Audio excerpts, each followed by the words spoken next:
What's up, guys? Mad Rambles, episode 50. Start with 50 because we are halfway through what I said I was going to do. Mad Rambles, 10-minute episodes for 100 days straight. 100 days straight, and we are 50 days in. It's my 50th episode. Talking about some topic completely different, some topic that I've learned from other people that I'm more or less kind of regurgitating things that I think is important, that I've learned from people who are way higher than me, way more, have more accomplished than me, and showing what I find is important, what I find is useful, what I find that I can benefit from. So I'm just expressing them in these videos to hope that maybe someone who hasn't heard something can listen and be like, yeah, cool. I like that as well. So you can learn, I can learn, we can all learn, because that's the point in life, just constant learning, trying to get better. So, and another reason is for me to do these videos, I just love the idea of developing a skill over time and just doing it through repetition, because that's what learning is, right? That's what getting better is. Just repetition, constantly trying to get better, find ways to get better and going out and achieving it. Because at the end of the day, anybody who's successful at anything, it's always just about consistency. Doesn't matter if 2, 5, 10, 15, 20, 1,000 people watch it, that'll always be what I'm here for. To learn, to grow, to try to get better each and every episode. And to express what I found useful, that someone else can potentially find useful, but also show my future self what I was thinking in this particular moment. So that maybe I can think back and think, why did I do this? It was because of that. What was going through my brain at this point in time? It was that. So, to get on, as always, I always say my keys to improve on. That being coming up with an idea, enthusiasm, video professionalism, going into detail when talking about topics, a video plan, being more seated and less off-putting by my movements, adding a title, posting immediately after doing rather than waiting to try to show more urgency, looking directly into the camera, rewatching my videos, planning out my videos, stopping with the ums, ahs, and useless words. The last two being this week's priority. So, episode 50, title Brotherhood.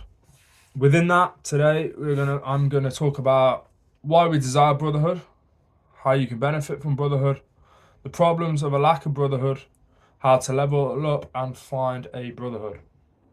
So, why we desire brotherhood. I've seen constantly online people talk about, high-level people talk about their ability to rely on their brothers, have brothers around them so that they can sort of push them and get better and get better and get better. And I think there's ultimately two reasons why we desire brotherhood. One being that person to sort of share the burden of going through something. When you're going through something that isn't particularly fun, maybe in the olden days it was a war, when you had that brotherhood, it's sort of a shared experience. You can rely on each other, and that you have a unique perspective in that not many other people have done the similar thing. So you have that brotherhood, and you come together through a certain thing that you're going through in life, and you can resonate with each other's feelings, and then from that you can also motivate each other. Brotherhood's beautiful because you constantly motivate each other.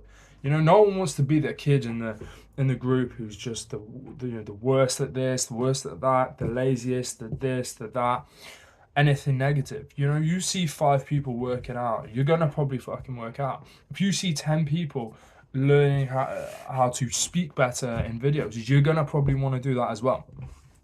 So it's an easy hack and an easy way to motivate yourself and get better, is having a brotherhood. And how we can benefit from it, I think the benefits are endless. I think having a brotherhood allows you to go through a shared experience, and by part, even without necessarily talking about it and divulging your feelings and thoughts and everything, just by going through it and not knowing that someone else is going through it as well, it kind of makes whatever you're doing that much easier.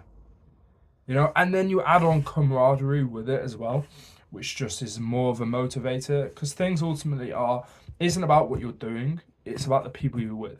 I'm sure so many people have been on nights out or done whatever activities, and you've done it with a shit group of people, maybe a sick night out place, but you've done it with a shit group of people, and the night out's like, like you could have probably not done it.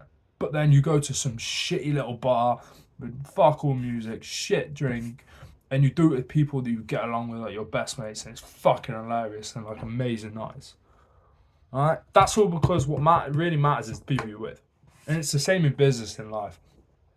As I've always said, and as is public knowledge, you are the 5 people you hang around with. So, if you have all these people who are fucking killers, who work hard, who are aspiring to be better, just by hanging around with them, you will also be that person. Alright? And you'll motivate each other. You'll feed off each other. When you're low, they're high. You get motivation just from being around them, and then vice versa. And it's extremely important because the benefits from a brotherhood are endless, and they ultimately help you achieve whatever you desire in life at a faster and easier pace than if you didn't have. It is almost like a cheat code. Like I've worked in bars doing shitty like sort of jobs, serving to shitty customers, cleaning up dirt, whatever it is. But if you do it with people who you get along with, and you have good camaraderie and stuff and good brotherhood with, it passes a time like that. And the problems that can arise from lack of brotherhood is very much that feeling of alone.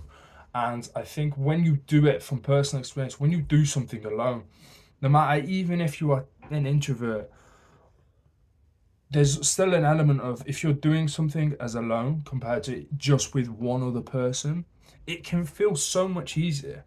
Just because you're striving and going through the trenches and trying to achieve something with someone else, right? So that feeling in your mind that you aren't alone, that you can almost not rely on that other person, but that person's there and got your back, and vice versa. It is a beautiful thing. So when you don't have that brotherhood to back you up and help you to propel and push forward daily, it can really allow doubt, sort of depression or sadness to sort of creep in when you're going through the trenches. You're doing things day after day. You're not really having any interaction with people, and it can sort of expand and blow up all negative feelings and thoughts that you already have. Whereas when you have that brotherhood, it shrinks it a lot more, I feel. And I do generally think like humans aren't designed to necessarily be alone, just one person. You see people you see videos of people in like 1915, in the middle of World War One, or 1942, middle of World War Two, and they're just laughing, joking, shit fucking time.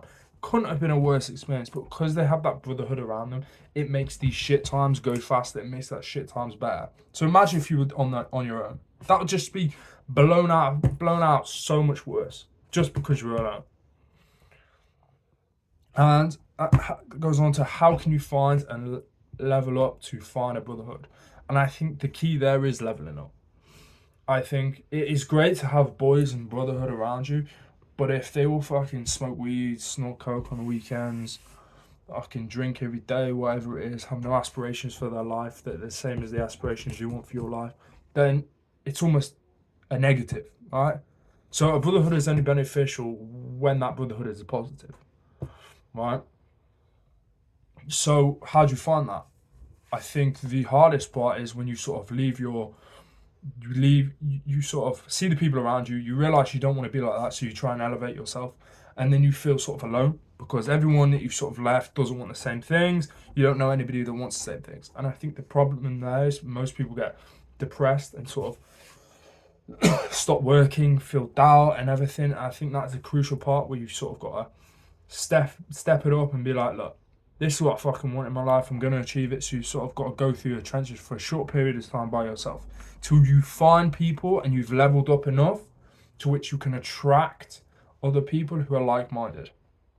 And then you develop a brotherhood, and then you keep on going, and then you propel forward. But I think that sort of intermediate phase from when you're leaving those that want less than you towards attracting those that desire the same life as you. That sort of middle part is really where it's almost like a test. It's like level 1, right? You've got to weed out the meat from the chaff. Do you actually want this? Are you actually about this life? Are you not about this life?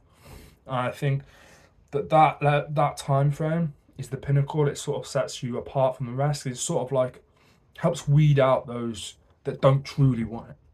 And anyway, been good, cool 10 minutes. I've been Keelan. Peace.